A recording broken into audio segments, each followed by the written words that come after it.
doctor, ¿cómo anda? ¿Qué tal? Un gusto de saludarlo. ¿Cómo está? Bueno, noches. Y una corte que cada vez actúa más en política, pareciera contra todo lo que huele Cristina, peronismo o kirchnerismo. Es una corte que está profundamente deteriorada en su funcionamiento y que carece de toda credibilidad. Recién Irina decía algo muy correcto, que los planteos se habían hecho hace 3 años.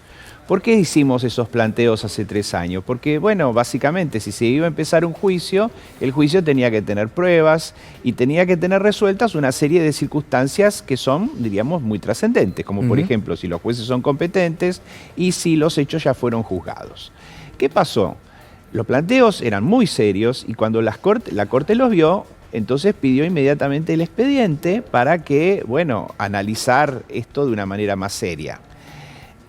Al día siguiente, los diarios monopólicos sacaron 2 títulos y la Corte entonces retrocedió inmediatamente y devolvió el expediente. Los corrieron con 2 títulos. Los corrieron con 2 títulos. Bueno, o como dice usted, algunas veces retrocedieron en chancleta. En chancleta, totalmente. Bueno, pasaron 3 años. ¿Qué ocurrió? El juicio se fue desarrollando y en este juicio, para, diríamos, no beneplácito de los acusadores, toda la prueba que se fue desarrollando era prueba que demolió la acusación. Demolió la acusación. Claro, porque no la nombran a Cristina. En la causa no han encontrado un testimonio que diga Cristina ordenó esta obra. Pero lo paradójico es que a pesar de que nos limitaron el 80% de la prueba, no peritaron todas las obras y encima pusieron a un perito a dedo, que es un enemigo de la familia Kirchner, el resultado del juicio ha sido hasta aquí categórico.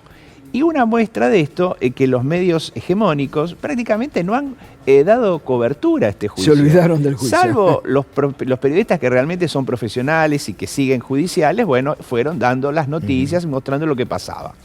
Bueno, Clarín y Nación no sacaron noticias prácticamente durante 2 años y medio.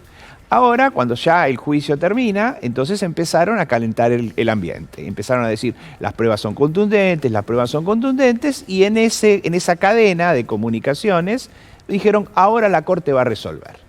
Y bueno, como lo piden los dueños del poder real de la Argentina, o se lo ordenaron, la Corte terminó resolviendo de la manera en lo que los diarios ya venían anunciando. Es decir, con una sentencia que rechazaba todos los recursos. Pero una sentencia que, naturalmente, lo que tenía que hacer es decir cosas para que después la pudieran publicar en los diarios, ¿no? Porque hay un error técnico muy grave que comete la Corte, y es, si no hay sentencia definitiva, ahí termina la evaluación jurídica. Claro. Pero acá no, dijeron, no hay sentencia definitiva, pero le vamos a contestar. Y empezaron a hacer un cliché de, bueno, citar un fallo, citar otro, echarle la culpa a la defensa diciendo, bueno, no fundó tal cosa o no fundó tal otra. Y la verdad que todo eso es técnicamente muy incorrecto, no porque lo diga yo, que tengo una humilde opinión en esto, sino porque otros juristas que me hablaron en el día de ayer y en el día de hoy, más o menos coincidían en lo mismo. Ahora, doctor, la verdad que lo que asusta en este momento en la Argentina es esta Corte, estos fallos cada vez más políticos, cada vez más tendenciosos. Entonces la verdad que uno empieza a preocuparse, a tener miedo, porque decir, pero bueno, si la Corte va a actuar políticamente direccionando causas cuando no existen pruebas, lo mismo el tema de los cuadernos, se está cayendo a pedazos, sin embargo siguen habilitando ahí. Digo, ¿qué es lo que pasa? Digo, usted formó parte de la comisión, que después algunos le dijeron la Comisión Veraldi. Comisión Veraldi, sí. Que sugería cambios también a la Corte, ¿no? Mire, sí, como para que no pasaran este tipo de arbitrariedades, que la Corte no tuviera la discrecionalidad absoluta, por ejemplo, de cajonear un expediente, tenerlo 3 años y cuando se lo pide el poder político real, entonces sacan el fallo funcional a esos intereses. Entonces, había que darle una reglamentación a la Corte y que su funcionamiento fuese mucho más transparente. Y en eso seguíamos ideas que son básicas, que sea una Corte abierta a la comunidad, claro, que tenga una participación democrática, y estas ideas que se recogen también en algunos otros proyectos, como el de la federalización, la igualdad de género. ¿Ustedes habían sugerido la ampliación de la Corte? Nosotros no tocamos el tema, porque en el temario que nos dio el presidente de la República, expresamente ese tema no estaba. Lo hemos discutido entre nosotros, pero nos pareció que era demasiado polémico introducirlo en esta cuestión. Pero de todas maneras, yo soy partidario de la idea de que la Corte tiene que ser más amplia y que tenga una representación de todos los argentinos. Esta Corte que vemos aquí no representa a nadie, no, o solo los representa a al ellos, poder real, a los dueños. Y sí, claro, al poder real de la Argentina está representando, ¿no? Irina. Buenas noches. Lo llevo de vuelta al tema vialidad. Este juicio está en la recta final en este momento, porque quería saber qué significa este fallo hoy, teniendo en cuenta el contexto en que se produce, ¿no? Y qué repercusión tiene, cuál es el mensaje. Mire, que tenga un mensaje político, bueno, indudablemente la Corte lo que está diciendo es lo que plantearon hace 3 años no tenía entidad. Entonces, que el proceso siga. La verdad que desde el punto de vista jurídico y técnico no lo tenía. Y les voy a ser absolutamente sincero, incluso hasta pensé en desistirlo los recursos, porque para dar una decisión tiene que ser en un tiempo. Es decir, esto se planteaba para que el juicio se llevara a cabo de una manera lógica y jurídicamente válida. No lo aceptaron al principio, el juicio se desarrolló y, como decía antes, fue ampliamente satisfactorio para los intereses de la defensa, para los intereses de la ciudadanía que tiene que saber la verdad. Estas pruebas se han recogido, son audiencias públicas, las vamos a ver pronto, las vamos a ver en unos resúmenes que tenemos preparados.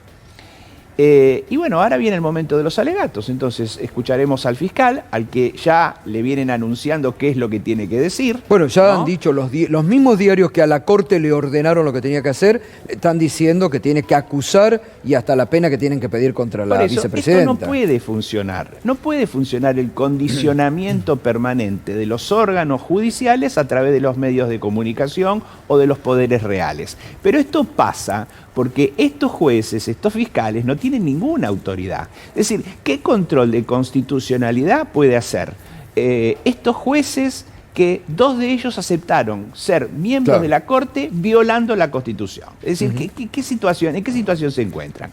Bueno, y como tienen este grado de debilidad, entonces, bueno, le van dando letra, los van presionando y no pueden resistir. Y ahora quieren hacer lo mismo ante, digamos, la instancia del Tribunal Oral y lo empiezan a hacer con el fiscal. No, y además una Corte cuyos integrantes están Maqueda con denuncias por el tema de la obra social de los jubilados. Claro, es muy grave. Todos tienen algún tipo de pedidos de juicio político de la propia Elisa Carrió, denuncias concretas. Digo, mire, ha Gustavo, perdido prestigio.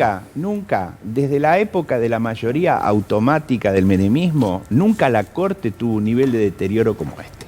Es decir, y esto es lo que hay que remediar. Esto no puede continuar, pero no porque lo diga yo, porque soy un abogado defensor o un abogado. No, esto no puede continuar porque la Argentina necesita una Corte Suprema de Justicia independiente, y que imparta sus sentencias conforme a la ley y no a la conveniencia política de cada momento. ¿Y usted cree que el gobierno debe retomar los informes que ustedes hicieron los especialistas para volver a insistir con la reforma judicial, aunque la oposición se oponga? Mire, en materia judicial se pueden hacer muchísimas cosas. Sí. Lo de la Corte, Claro. lo de la Corte es una cuestión prioritaria, institucional y que requiere, por supuesto, un trabajo. Pero hay otras cuestiones en materia judicial con las que se puede avanzar. Por ejemplo, la implementación del Código Procesal Penal Federal, que es algo que ya está sancionado y que requiere, digamos, de un programa de implementación que se puede llevar a cabo sin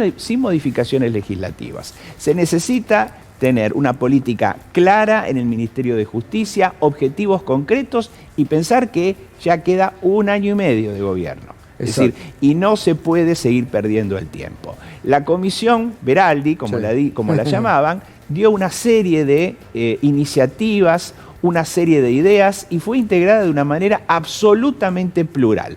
Bueno, se pueden tomar esas ideas, se las puede discutir. Lo que no se puede hacer es meter ese informe que tanto nos costó en un cajón y no verlo nunca más. Y este es un error grave del gobierno, y esto es lo que tenemos que llamar la atención. Acá no se trata, como dice la vicepresidenta, de que las críticas no se puedan hacer en público. No, acá hay que marcar errores y esos errores entre todos trataremos de corregirlos. Muy bien, gracias doctor, como siempre muy Al contrario, claro.